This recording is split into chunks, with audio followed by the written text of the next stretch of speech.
We got David Thompson, Joe Dumars, Richie, LeBron, Carter, Garnett, Jermaine O'Neal, Rodman, Bill Russell, Cohen's, and Matumbo. We did a couple trades since last time you saw me. So I'm gonna simulate through this week. I remember we were getting all the top and bottom, getting those lists, checking them twice, finding out who's not gonna make it. Who's not gonna make it in the, for example, let's take a look. I think yesterday, for example, what I'm talking about is like the Bulls. Let's take a look. Bulls were helped out. Actually, I think they could do a little better than Gibson. I think we touched the 76ers yesterday, where it's about 78 center. Is that what we got in centers in the free agency pool? About some 78 centers. Yep. Luke Longley's trying to come in, trying to get that #1 spot over some possible you know, roster spots that don't need to be there. So we checked Philly, and then we said that 78. So it does look like Gibson, we'll keep him in there. Pacers had Kuzi, and it looks like, yeah, they're all good. Pacers looking good. Magic, they got a pretty full roster. Clippers, I think we hit the Clippers yesterday. Clippers again, yeah. Have a full roster. Buffalo Braves, them as well, you know, 78. Dave Bean looks like he's hurt. Avery Johnson. And Brooklyn Nets, I think they're good. They got 78, kind of around that area. And Rockets, they got that 78. Bucks, I think we hit them last night. Bucks got that 70. Yep, kind of, they were in the 80s, kind of a better roster in a way. And then yeah, Kenny kind of get rid of, but we're gonna keep him. But what about these Montreal Saints? Saints, ow, they got, actually, I would say the Saints we could go take a look at. Let's go look at these Montreal Saints. Let's go take a look at them. They oh man, I don't know where the heck they are. Right there, bro. So right here are the Saints. So they're actually a pretty good team. So they got this 50 guy, they got this 71 dude. I'm gonna say probably, it looks like they got a full roster. They can do one power forward, which is Trey. Trey, dude, made it. Montreal Saints. Yeah, so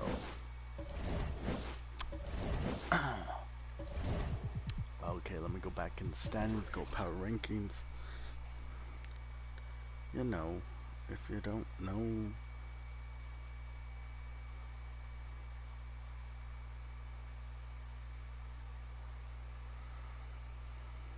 our guest is here, and we couldn't be happier.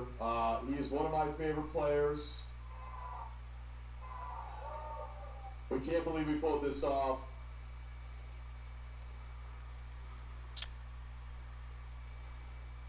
So anyway, the AEW television program for this past week, and I know we're out of chronology. We're trying to keep all of the WWE affiliated business straight, and then all the AEW affiliated business straight, and we still don't know what's going to happen with Collision, because that's not going to happen for another few hours yet as we're discussing this. But all right, the let's check out title the of Jazz. the program on AEW this past Wednesday night, if the SmackDown was what Jazz. will Jey Uso fall in line, the title of this program should have been From the Sublime to the Ridiculous.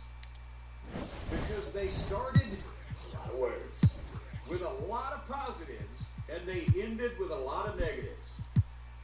I didn't know they were going to start with MJF and Cole. I'm glad they did now, because any other part of this program would have led to viewer attrition. Point guard. And in a world title eliminator match, Jones. which we did not hear about until Aaron it was McKee. coming to the ring. At least I didn't. But we just had to talk about non-title matches and how to use them in wrestling. And then they have a non-title match, and the premise is simple. If Cole wins, then he gets a title match with MJF. And we've mentioned that that's something that's been done in wrestling going back decades and decades and decades. They got the concept. They just failed to pull it off in execution. Not the match, but the point of the whole goddamn thing. Because apparently MJF and to some extent Adam Cole would have been in charge of the match, but Tony was still in charge of the finish. I will elaborate as we go further. For this one, Brian, let's declare a moratorium on talking about Adam Cole's physique, because it's not like we haven't mentioned it, and I think we've said everything we can say. And it's not changed. It's not to say it's not a legitimate issue, but for the critique of this match, let's forego the conversation about it. Yes, just because we'll get off on so many fucking tangents. He can work and he can talk. And when he's in the ring with somebody that doesn't encourage him to do all the 20 million things that he knows how to do over and over, Adam is fine. Oh, no. And we've seen this with the Garganos in NXT or with his Buckaroo friends. He tends to go too far, but we've never said he wasn't talented. And I don't know. There has to be more to the story physically, is all I'm going to say. So I'm not going to dwell on it right now. But I don't know if I noticed that, because MJF had more of suntan or whatever you want to call it on him than I've ever seen it. Well, no, that's the thing is Adam came out, he wasn't fishy white. He had something sprayed, or he's been in the sun at some point. So then MJF followed him right out looking like the love child of George Hamilton and Ricardo Montalban. And was so dark that lightning bugs were following him around in the daytime. But they're listening. Do you think that's a good move for a heel, though? Like, not just having a tan, but having, like, Jersey Shore tan, whatever you want to call it? I think he should have the eye goggle marks better, though. Like, completely white circles around his eyes, like a reverse raccoon. Yeah, that would be ain't gonna work. So they rang the bell for this match at 3 minutes into the show. They didn't waste any time. They knew they were going to have a big audience handed to them by the Big Bang, and they wanted to capitalize on it. That was smart. And the crowd was up, and they were ready to see this. And that's what this match was uncharacteristic of AEW television or anything. It was so good in so many different ways that we're actually going to critique it like a legitimate match instead of make fun of it, because it deserves that. Most AEW programming does not.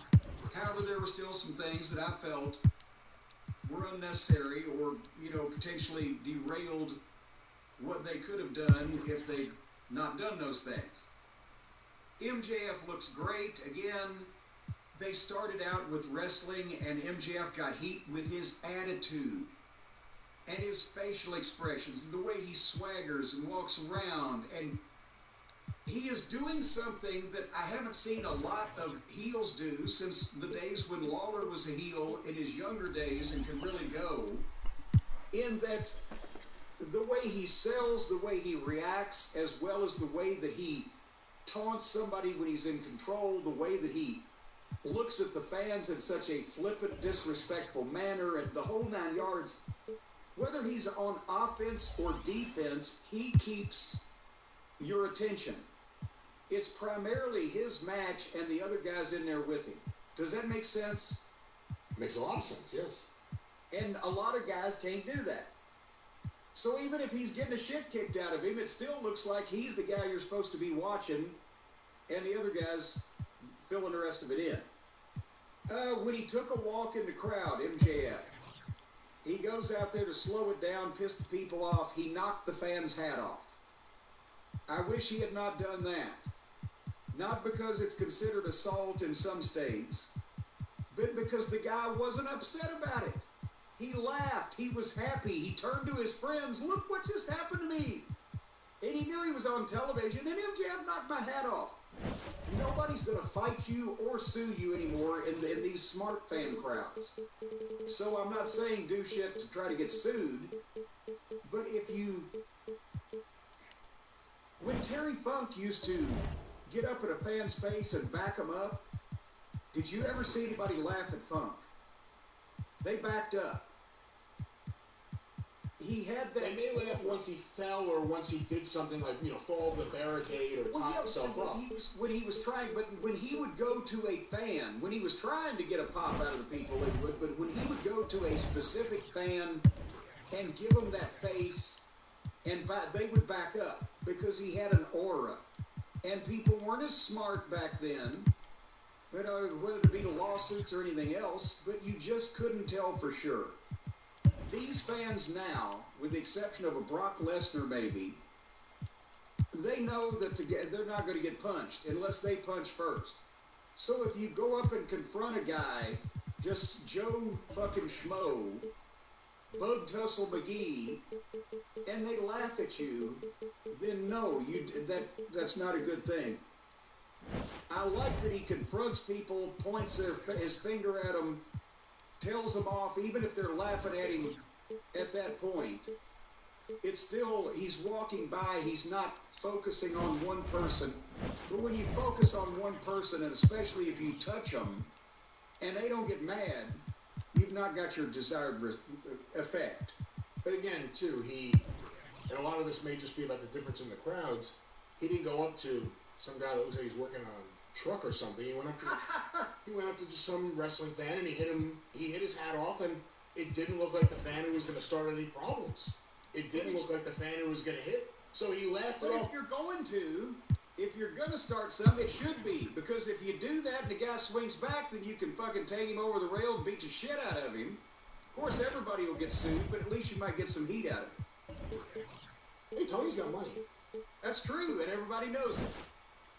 Anyhow, just that's my thing is I hate when fans laugh at the heel when the heel is not... When the heel is obviously trying to piss them off and they ain't going for it, then you've given them the control of the thing.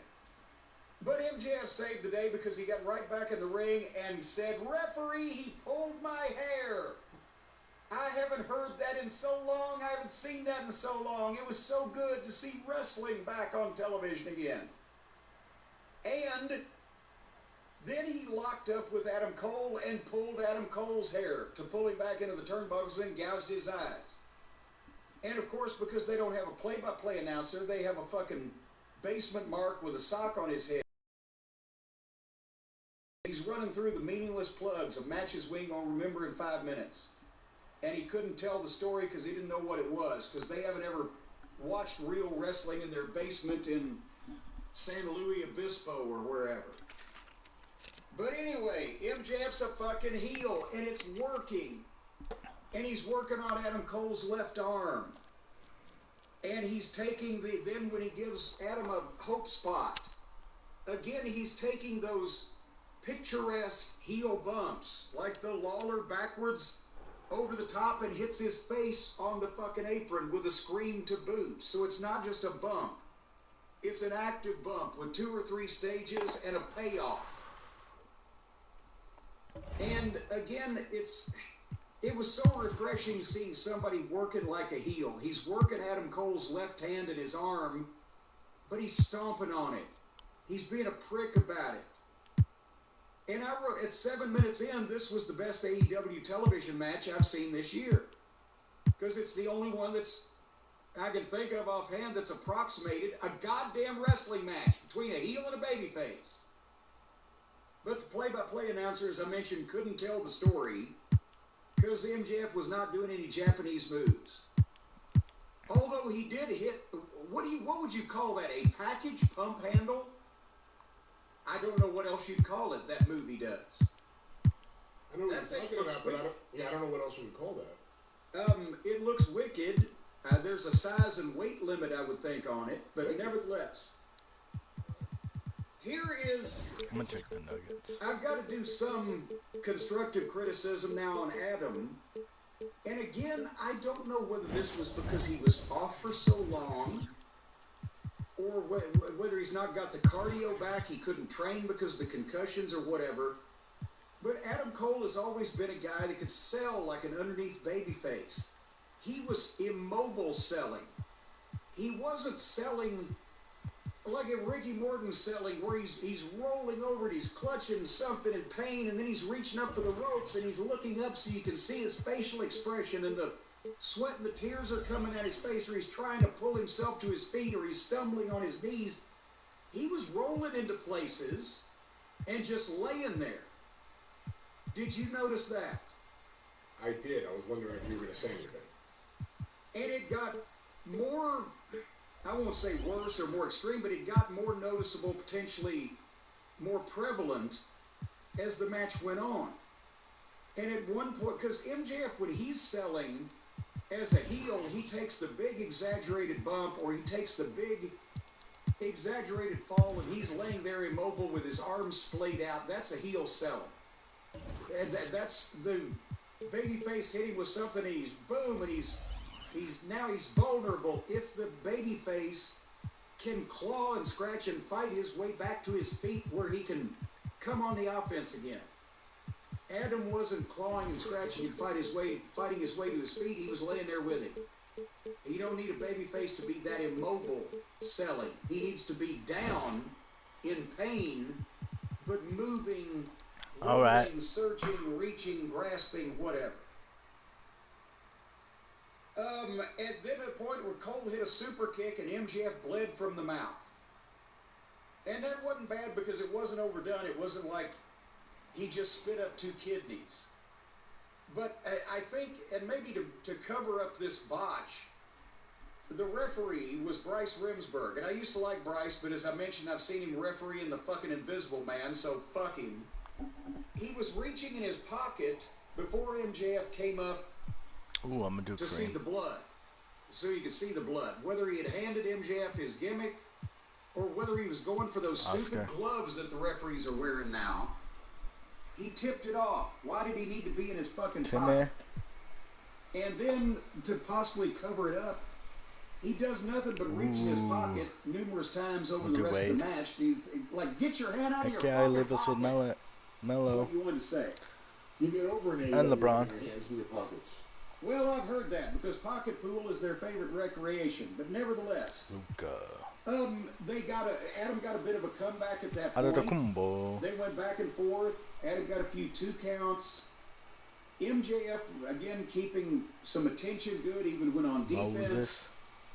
They went to the apron of the ring, did a back and forth, and finally MJF got Adam Cole in a tombstone pile driver on the apron, but fell off and sold his knee at the same time, and that was their break spot with both of them down. Let me get Jerry.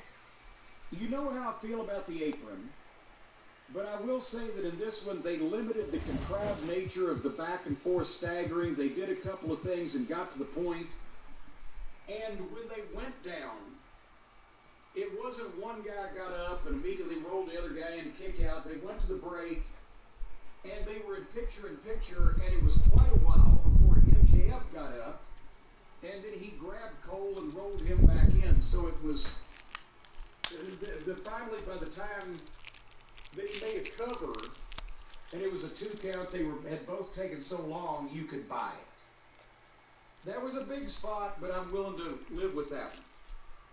And they went 13 minutes after the bell before they went to the break. Now I'm invested in this thing. I've got time in it. I'm hooked. I want to see what's going to happen.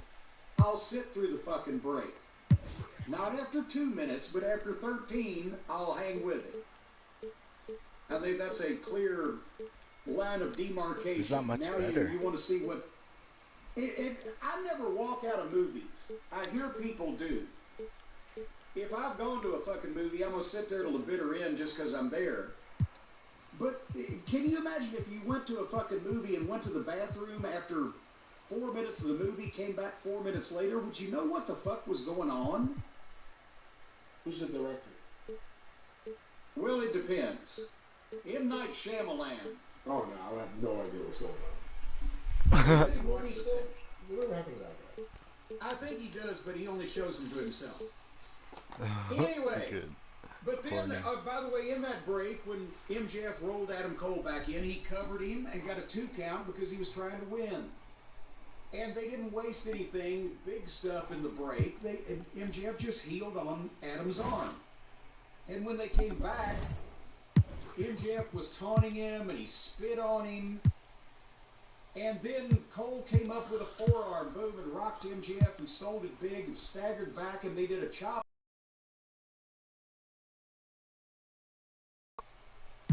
When Adam Cole came up with that forearm, that's where MJF should have just fucking registered with his head and then done the brush off signal under his chin, like, and chopped Adam and let Adam sell it big. And then let Adam throw a forearm that maybe MJF sells just a little bit more, but then snaps back like, no, that wasn't, and trying to play it off, but it kind of clocked him, and another vicious chop. And then when Cole throws the third one, that's when fucking he goes back and staggers back and then stands up straight and shakes his head like, nah, that didn't hurt me either. And then draws back for a chop and drops down to his fucking knee like, oh shit, I'm dizzy. And then Cole starts a comeback. He should sell him gradually bigger. Because what happened in that situation, Adam Cole starts fighting back from underneath, Brandon Miller, dude. His first forearm rocks MJF back, makes him rubber-legged. But when MJF is chopping the guy that he's been kicking the shit out of, Adam Cole was just bending over, selling his chest, but not rocking, registering, not rubber-leg. It was another shortcut. He used to be more animated with his selling. So I thought that was a little backwards. It should have been, MJF should have built it a little more. And finally, MJF hits the eye poke. And then you'll recognize this, Brian, and I can't believe he's doing this because I see so many of the indie guys doing it.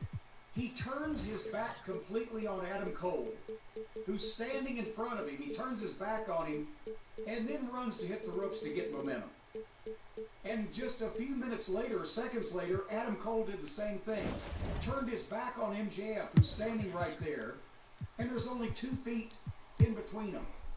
It does not make any sense for a guy, if you're fighting with a guy, does it, Brian, for you to turn your back 180 degrees on him while he's still within arm's length reach of you and then run to hit the ropes to get momentum to come back in the same place. Does that make sense? Makes no sense. We see too much of that in wrestling.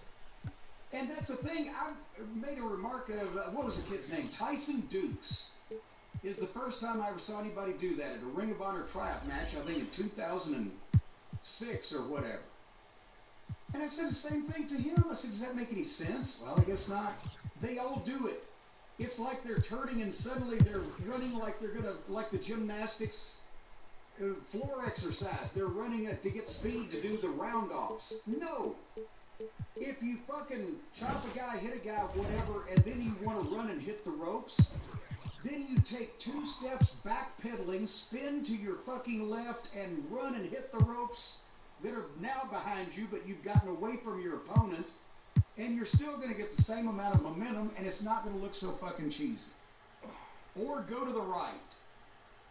But nevertheless, they did a big kick battle, and then MJF hit him with a great clothesline, and it was a great exchange, but the people cheered the heel winning the exchange by leveling Adam Cole with a clothesline. I'm like, oh, God. Did you see MJF's elbow pad? I did. I saw what it said on it. Yes. Vince was right.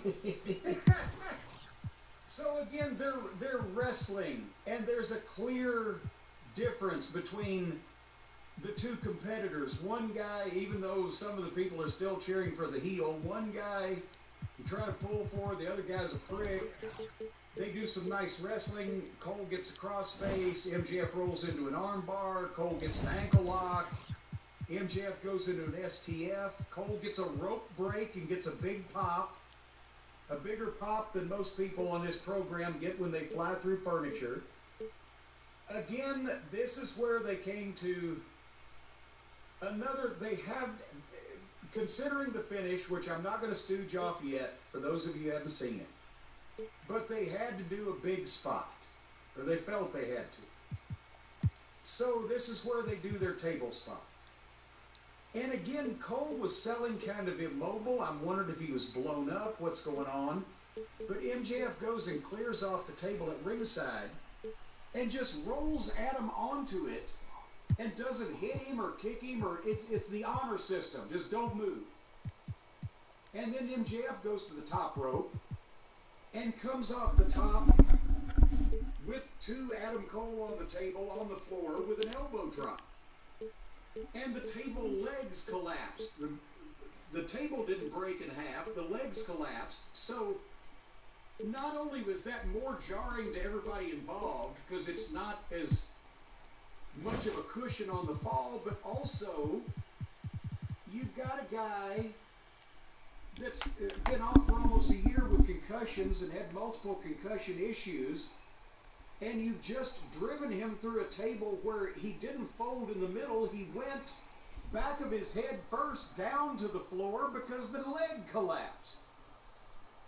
And I know they feel like they need a big spot for this audience, but this match was so good and so much better than the normal fare on this program that this was not only what I thought was a needless risk, but also it took away from the match, because then MJF rolls in and sells. Cole's got to sell, but he has to beat the count at 9.5. But then when he rolled in, he just laid there and told the referee something. And then the referee and MJF went and had what I would consider a long talk for the situation. And then they were back fighting on the apron. So maybe it might have fucked Adam Cole up. I don't know. But it slowed the match down. And it took some of their momentum away. And then when they fought on the apron, Adam gave Max a short German suplex where MJF's, the way he sold it was the best part. That wasn't dangerous. But I felt like the fans were zoning a bit at this point. The table spot slowed it down. Then whatever the conversations were and everybody's laying around, then they're getting back in action, but they lost some of the oomph they had. They got them back. But, I mean, did you notice that there was, at that point, after that table spot, and with that people were kind of like, they weren't jumping up and down anymore, like they were on rope breaks and just anticipation earlier in the match. It slowed it down. I agree. Anyway, so back in the ring, MJF was bullying Bryce Remsburg, who, by the way, I mentioned, has refereed matches with the Invisible Man. He should have been spending his time perfecting his craft, because he botched up the only major botched spot in this match was the referee's fault. As MJF is bullying him, Cole rolls up MJF from behind the O'Connor roll-up, and they were going to do a deal where basically MJF kicked Cole off and he went head-to-head with the referee. Right? Well, fucking Remsburg goes down to count to the side of him. And if you go back and watch this, as soon as MJF sees the referee on the side of him counting, he's not only telling the guy, but he's waving his hands. You're supposed to be over there. And Remsburg, he goes down for a regular referee count and counts one, and then realizes that he has massively fucked up his position and hops up to his right to crouch and count two, and then obviously jumps up further to the right to be in front of Adam Cole when he gets... I don't know if I'd have done the table spot because it took away more than it... Or what? These are tweaks. These are things that I would sit down and talk to guys we were watching tapes to give them fodder to potentially fine-tune their timing on something or whatever. That's criticism. That's going over game films. There was no fucked up botch in this match except for the fucking referee. And he went down. And then MJF got the title belt and came in as Cole standing up.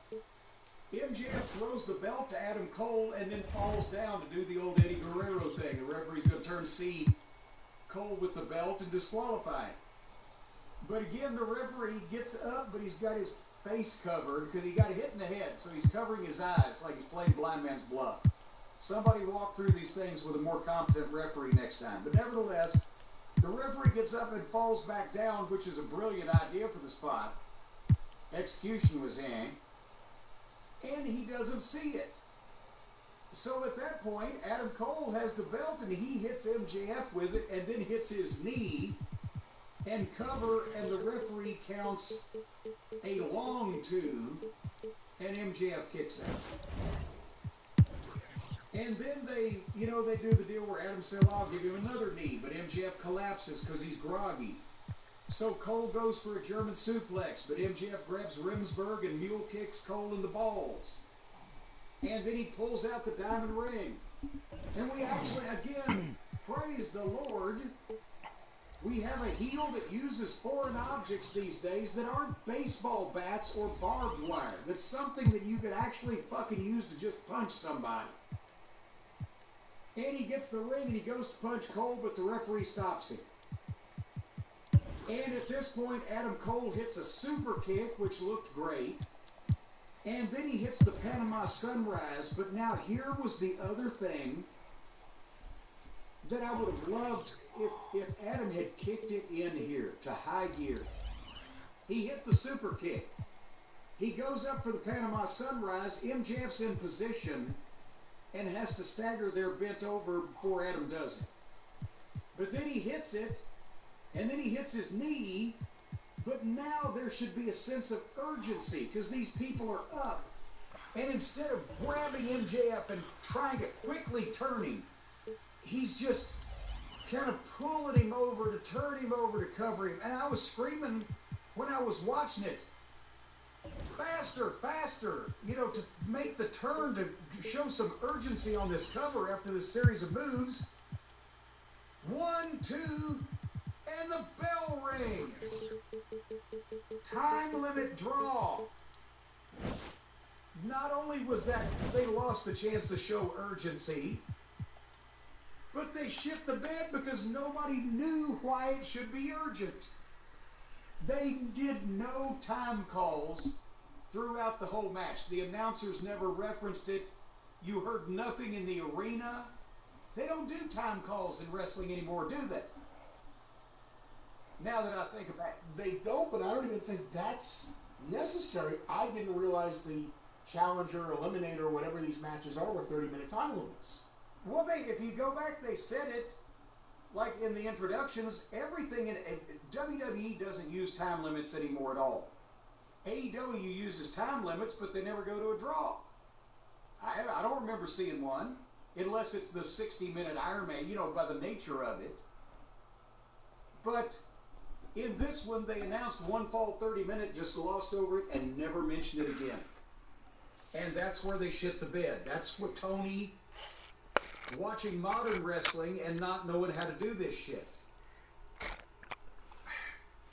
I had this same talk in Ring of Honor when I first went there. I'm going to say it was with Gabe Sapolsky because I was so confused when I saw what I saw. The first time that I saw a draw in Ring of Honor back in 2006, 7 or whatever, they're having the match, the people are loving it, and all of a sudden the bell rings and the people boo like they did here. The people booed it. They were pissed off. And I said, what happened? And I think it was Gabe. It might have been Adam Pierce, but I think it was long enough that it was Gabe. He said, well, the time limit expired. Wembanyama. And I said, well, there were no time calls. LeBron. We don't call Cade time. Cunningham. Because our fans are smart. If we JB call Big the Staff, time, they'll is that know us? it's going to be a draw. What is this? No, it's not. You don't just call the time when it's going to be a draw. You call the time and everything.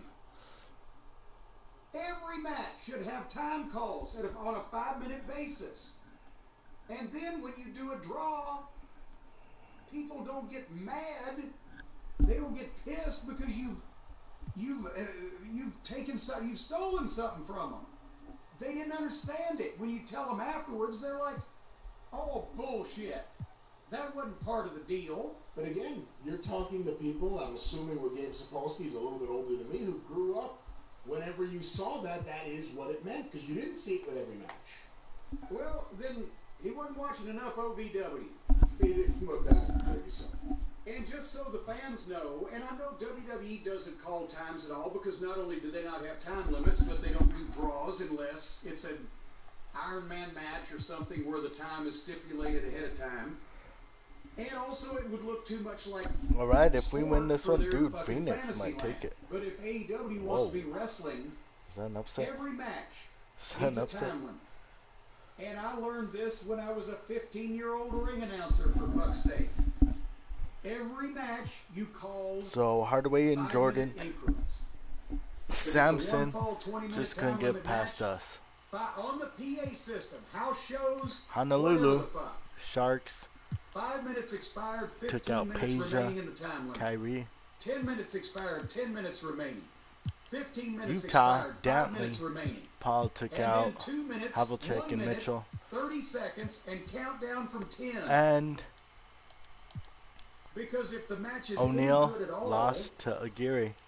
then, well, first of all, every match gets those calls. Cleveland whether they're going to end in a pinfall or a time limit bounced draw, out disqualification or Edwards and what. You McHale. establish it as part of the And a heck match. of a one. They Montreal have a shot clock ends up in taking out Yao basketball. Ming, They've got Elijah Wan. fucking times of quarters and football. So it's and Malone, they've got Westbrook, some and Gervin.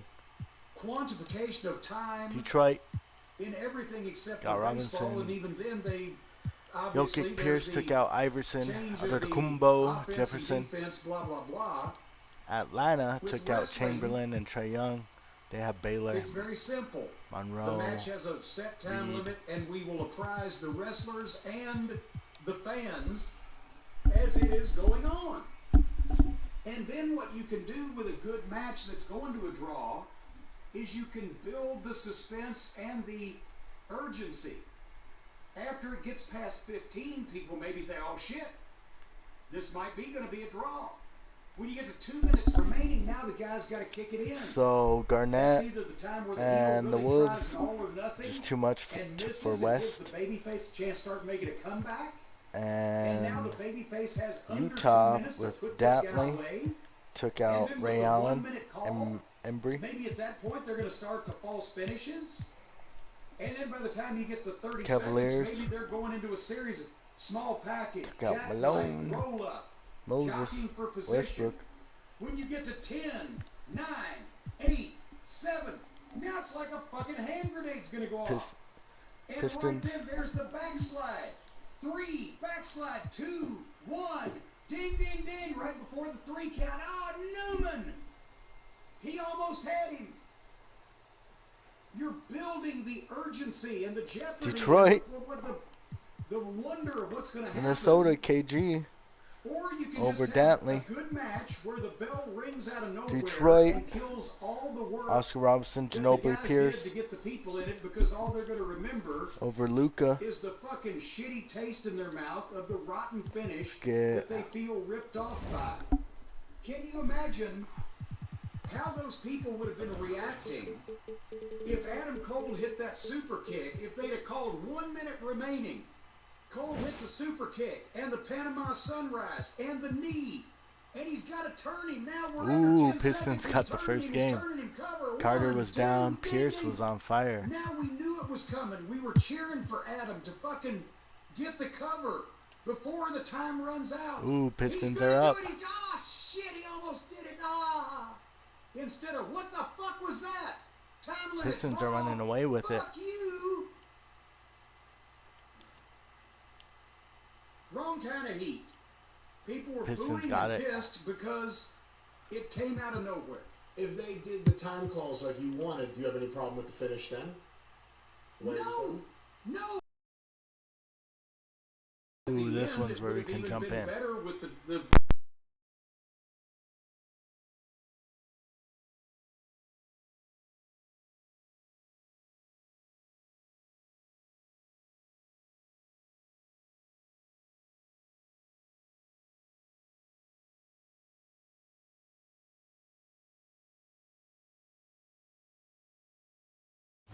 At the line for your Pistons, Manu Ginobili, one shot.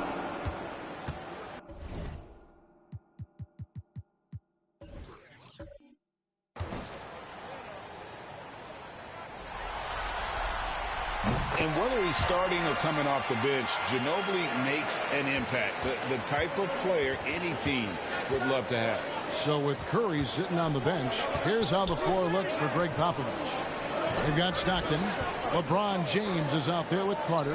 And it's Garnett. And it's Thompson into the shooting guard position. And coming down the stretch here, both teams still on fire.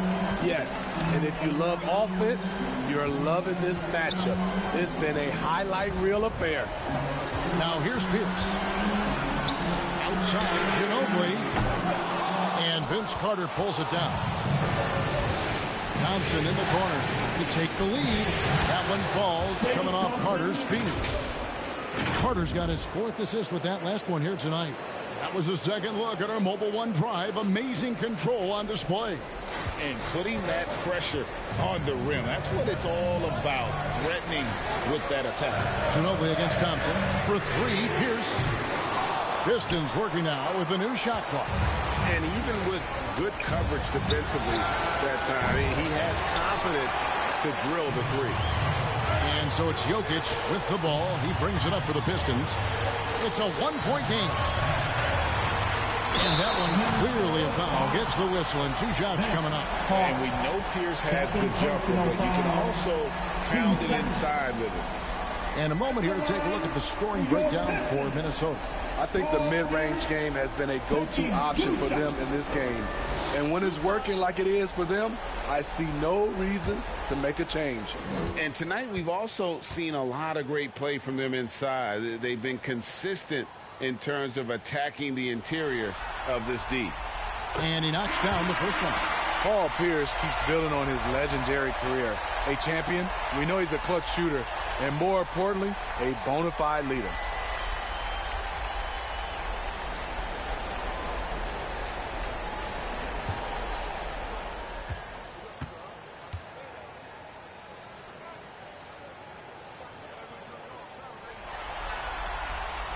Pierce hits 2. I'll tell you, he doesn't give points away. Excellent job from the line. Minnesota's gotten just 1 of 4 3-pointers to go down for them here in the 4th.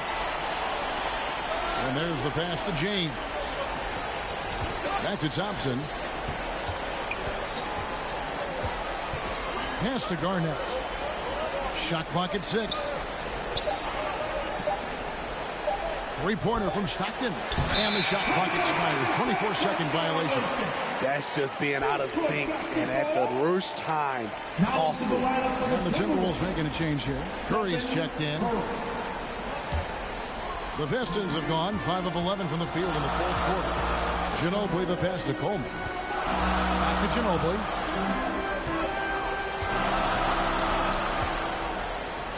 Jokic trying to free himself up. Gets it to drop, and now he's shooting at a 5 for 8 clip. So reliable. They've really leaned on him at the offensive end. And the Timberwolves call time. Nice game. Great performance by Paul Pierce. I mean, the ridiculous production from beyond the arc. They have to find a way to cool him down.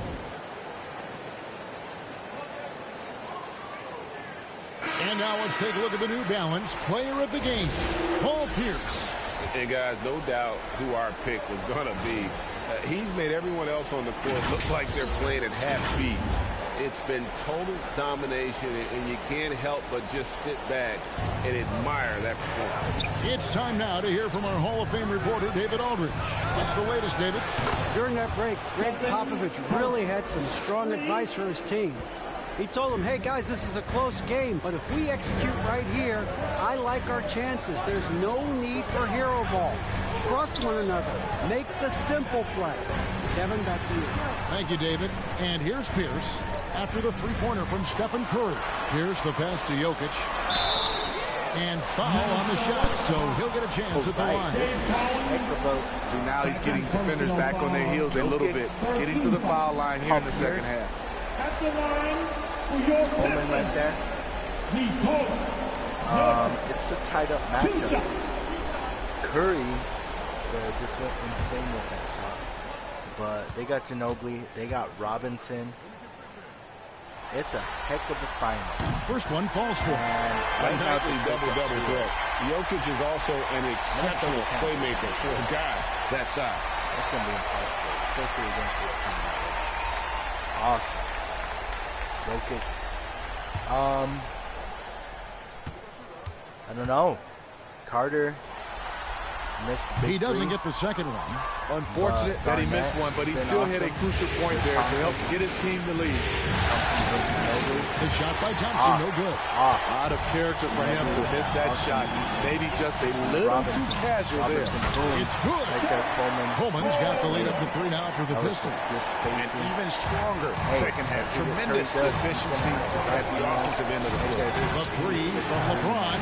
It's rebounded by Down that Robertson. basketball, Robinson. Robertson's got 7 rebounds in the game. He's going to have to wait to hit his first couple of this half.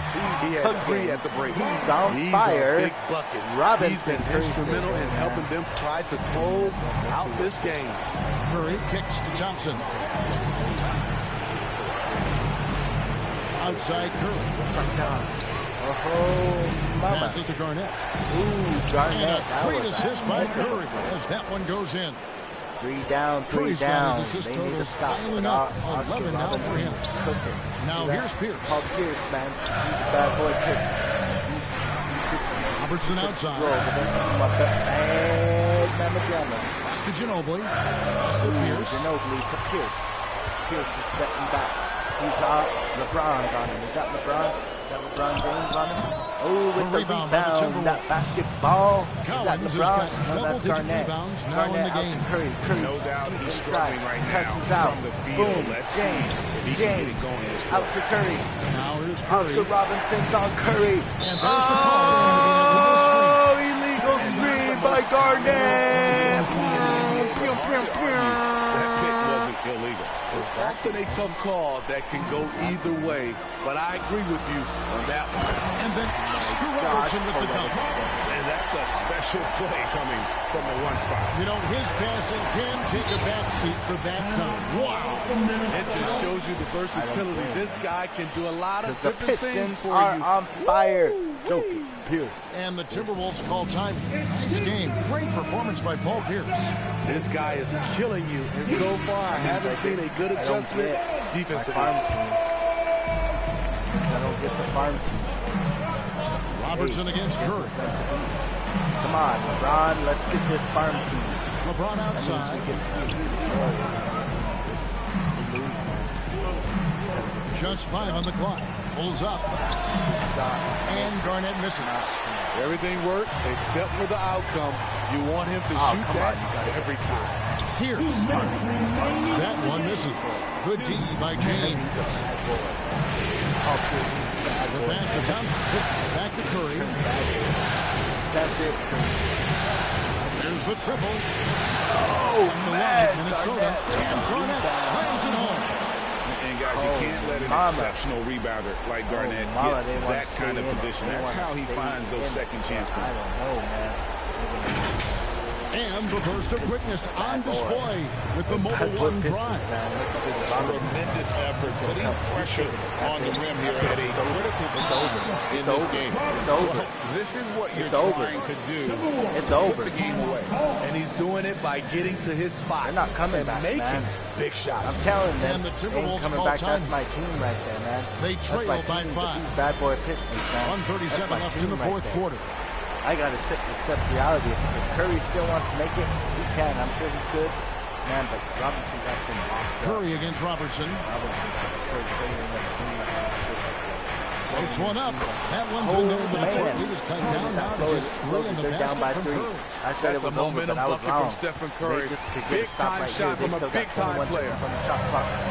Curry's locking him up. There's Robinson. He says, I'm a bad boy. Robertson against I'm a Curry. bad boy. Robertson passes it to Jokic. Jokic and Cohen. Two Goliaths. Gets it out to Robertson. Ginobili outside. 6 on the shot clock. Dave Thompson against Ginobili. From deep. Ginobili with the three. Score the basket. And he's clutch. And he's clutch. And he's 67% clutch. shooting. And he's clutch. That's history, buddy. They're up 3-0. And he comes up with the deuce. 22 points for Garnett. And that was the right call. When you need a basket, go to the guys you trust the most. And it was great execution. Clutch effort all the way around. Pass to Ginobili. Ginobili just had the most clutch shot of all time. And now we've Oh, got and the they're getting intentional fouled. 44 seconds left. LeBron couldn't take it no more. LeBron couldn't take it no more. Team 4. It was a one-time 44 thing. seconds left to Curry, play in the final it was a one-time thing. Oscar Robinson Ginobili is right cooking. side. Right there out. That's Money it. man himself, Ginobili. Money Ginobili's man got the himself. lead, 7 out for the Pistons. It's going to be a hard one, but they 35 can't seconds do it. left here in the fourth They quarter. can't do it. Here's The Curry. Minnesota Here's Garnett. Timberwolves can't do it. No, and it's a Shooting foul. foul as the Coleman's whistle fouled blows. out. Will He'll that shoot make two a free difference? throws. I don't think so. And so I he's don't picked think up so. his It's a final 7-point foul. game. He will sit It's for a the rest of the 7-point game. At the line for the Timberwolves. Garnett. Kevin Garnett taking 2 shots. Coleman's out. It's a 7-point game. 29 seconds left. 24 seconds on the shot clock. How are they going to come back? Paul Pierce has been the biggest bad boy of them all. He hits the first one, and that trims the lead to 6. And that passion that Garnett plays with is really infectious. He's always talking and trying to get himself and his guys going. And he commits the intentional foul. David Thompson. Third personal foul. I think it's over. I think it's over. Let's go ahead and sing this. Let's go ahead. It's over, man. It's over, man. Dude. Yo, what's going on? We're about to get swept. The Detroit Pistons are the bad boys. Can the Minnesota Timberwolves come back? I don't know, man. I don't know.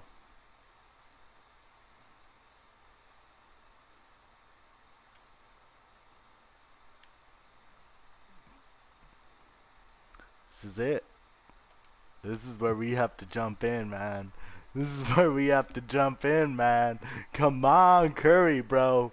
We want that, dude. It's hard to start all over again, man. I love LeBron, man. I love Curry, dude. Don't ask me to step away, Pistons. Come on, you bad boys. You bad boys. They're bad, man. These Pistons. They got some killer instincts in them, man. And a moment now to quickly take a look at the offensive approach for Detroit. Man. Well, they have consistently got... What the heck am I doing?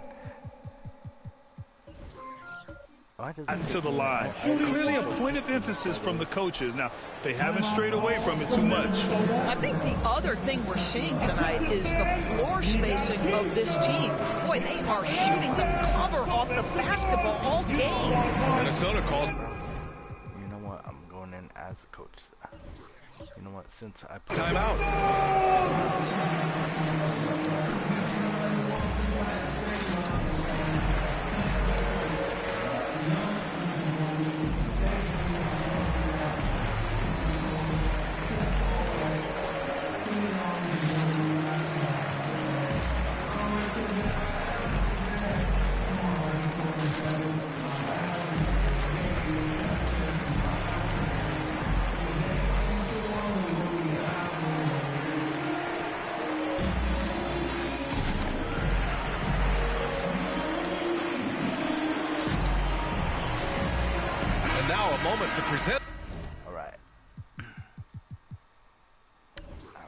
what's the New Balance Player of the Game. You just simply can't measure how valuable he's been to them tonight.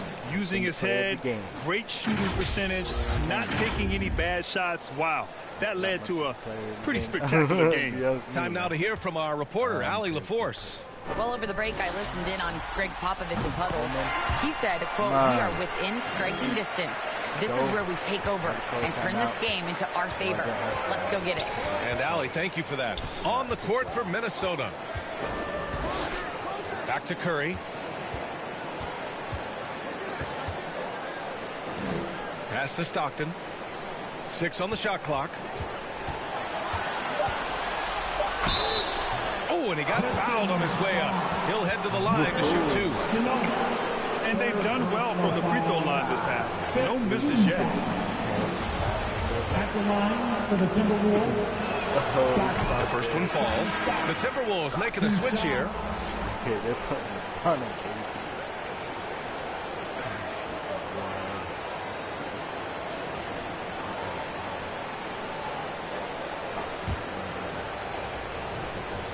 Stockton's going to provide space for Curry.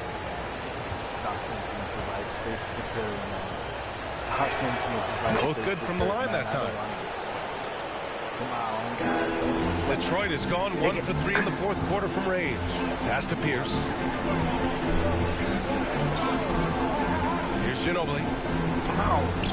Oh my God. Some solid defense from James. Boy, 9 times out of 10, that's going in. I'm sure he's surprised Whoa, himself.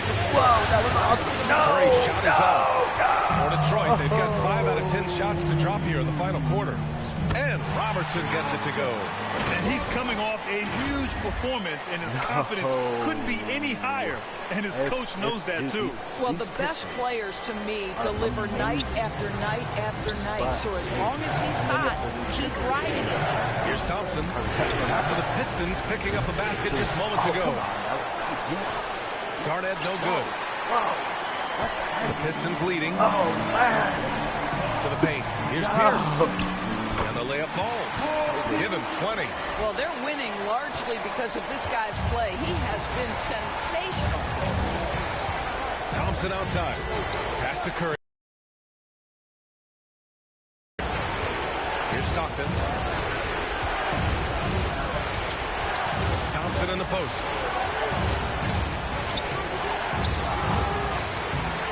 And it's Ginobili with the rebound. For Detroit, they've gotten 7 of 12 shots to drop in this fourth quarter. And it's good for 2. And now it's an 8-point Pistons lead. And they're building on their lead, doing whatever they can to blow this game open. One of the things they're doing is identifying favorable matchups and then going at them. That's his 5th triple of the night. 2 in the first half, 3 in this one. Huge production. Here's Robertson. To the inside. Coleman. Oh, what the heck? And the shot's good. And that's a double-double for him now. They have no answer defensively. Pass to Thompson. Stripped it away. Bad boy Pierce. Bad boy Pierce. Here's Pierce. Bad boy Pierce. Rebounded by Stockton. Now here's Thompson. Wow. The D's right on. And slam dunk by James. We all know LeBron wants to take these shots. When the pressure is at its highest, he does not shy away from making the play his team needs. Here's Robertson. Pass to Pierce. To the middle.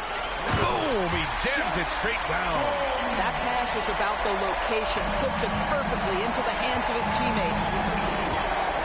Here's Garnett. Fades back. The Pistons clear it. Jokic has got 9 rebounds now. Here's Ginobili. Defended by Thompson. And he got the whistle on the way up. So he'll be headed to the line for a pair. 15 foul. At the line for Detroit, Ginobili taking 2 shots. That free throw no good.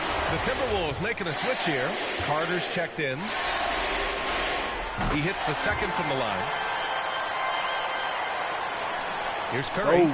This is it. This is game time. Timeout call on the Timberwolves. They just committed too many fouls. While you don't want to give up easy looks, you also don't want to give away points. It's been a non-stop parade to the free throw line.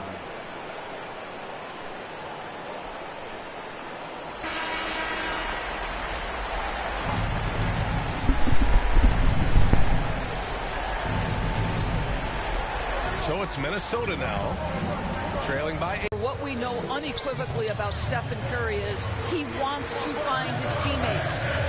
Here's Ginobili. Pass to Robertson. Here's Ginobili. Fires from deep. It's hauled in by Garnett. Thompson right side. That shot is off. And Detroit will go the other way with it. Here's Robertson. Yes, it's good.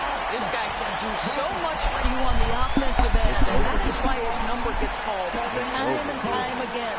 Second personal foul. Penalty situation. At the line for your Pistons. Oscar. At the line for one.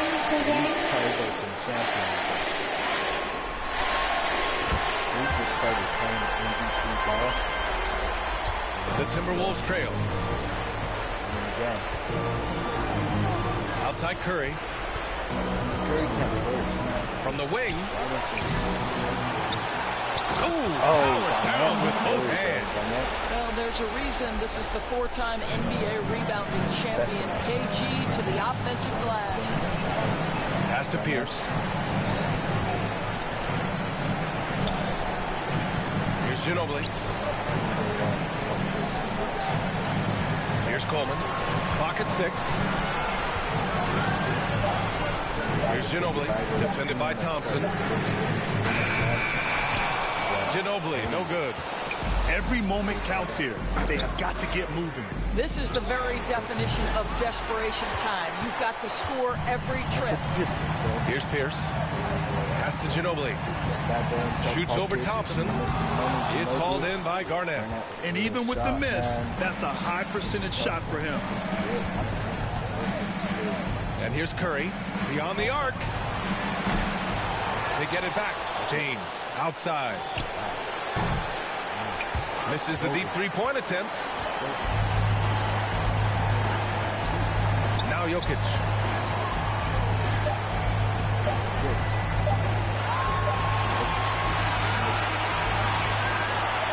That's the game, folks. And your Pistons. And the Detroit Pistons are your new NBA champions. Pistons. 126. And you talk about a defining moment. This is it. They have played so well together. They deserve every ounce of this NBA championship moment. Hey, it's the ultimate accomplishment, right? This team has leaned on its solidarity all year, Grant. You know, B.A., when guys want to play for one another, the sum becomes greater than its parts. This club really bonded together in the face of adversity, time and time again, standing tall as one. Boy, it's been a beautiful thing to watch.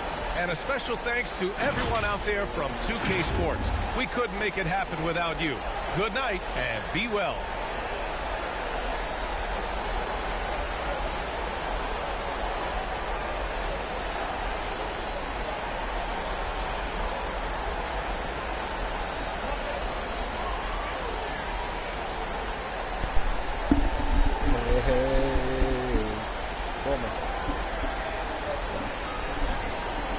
Robinson, Ginobili, Coleman. Wow.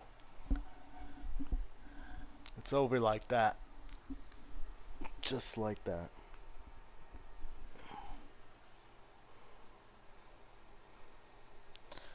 I'm a little sad, man. That was a good team. Go Jokic, bro. And with that,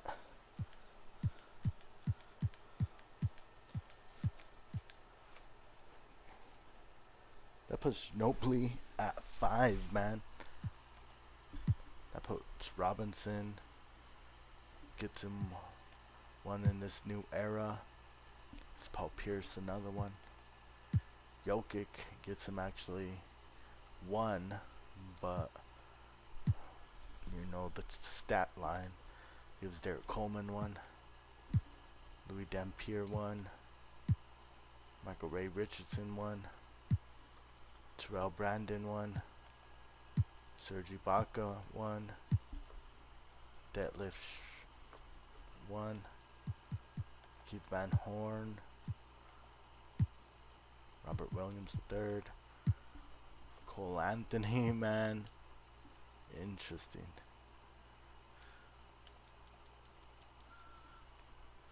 Interesting.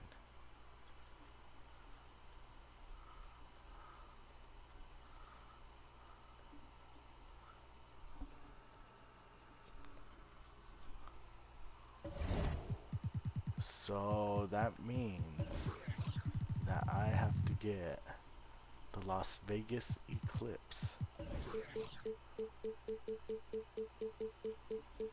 They became the worst team in the league, man. Oh man.